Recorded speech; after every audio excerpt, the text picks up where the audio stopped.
Sosok wanita yang disebut sebagai pawang hujan saat gelaran MotoGP Mandalika 2022 di Lombok, Nusa Tenggara Barat, NTB, tengah menjadi buah bibir warganet. Pasalnya aksinya yang menyebut dapat mengendalikan hujan tersebut beberapa kali terekam siaran live MotoGP. Dirinya pun menjadi viral di sosial media, bahkan terpantau di Twitter, menjadi trending urutan kedua dengan tagar #pawang. Lantas siapakah sosoknya? Adalah Rara Istiati Wulandari. Dirinya memang dikenal sebagai seorang pawang hujan. Wanita yang karib disapa Raden Rara tersebut berasal dari Yogyakarta.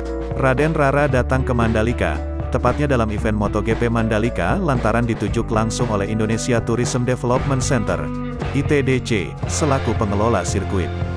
Juga ditunjuk oleh Mandalika Grand Prix Association, MGPA, selaku penyelenggara MotoGP Mandalika 2022. Wanita asal Yogyakarta ini mengklaim akan membuat sirkuit menjadi lebih sejuk. Dilansir oleh tribunlombok.com, dirinya menyampaikan soal kemampuannya. "Kemampuan saya merupakan kehendak dari Tuhan Yang Maha Kuasa," jelasnya.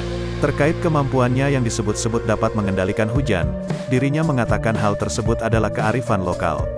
Sejak zaman dahulu kala Indonesia itu dikenal dengan banyak kesaktiannya, termasuk mengendalikan hujan, klaimnya. Diketahui Raden Rara berkeyakinan kejawen. Raden Rara pun tampak melakukan semacam ritual yang ia sebut sebagai penurunan suhu di sirkuit Mandalika. Dirinya menggunakan media bongkahan es yang diletakkan di atas bara api. Ia kemudian menjelaskan jika bongkahan es batu tersebut tidak bisa mencair padahal es batu tersebut sudah dibuka dan dibiarkan di sekitar bara api tersebut sejak pagi hari. Tampak Twitter resmi MotoGP mengunggah aksi Raden Rara. Dalam video yang diunggah, tampak Raden Rara duduk di bawah guyuran hujan di sirkuit Mandalika. Dirinya lagi-lagi semacam melakukan ritual, dengan media seperti mangkuk berwarna emas. Lantas rupanya tim MotoGP mengakui hasil sang pawang hujan, dan menuliskan kembali cuitannya.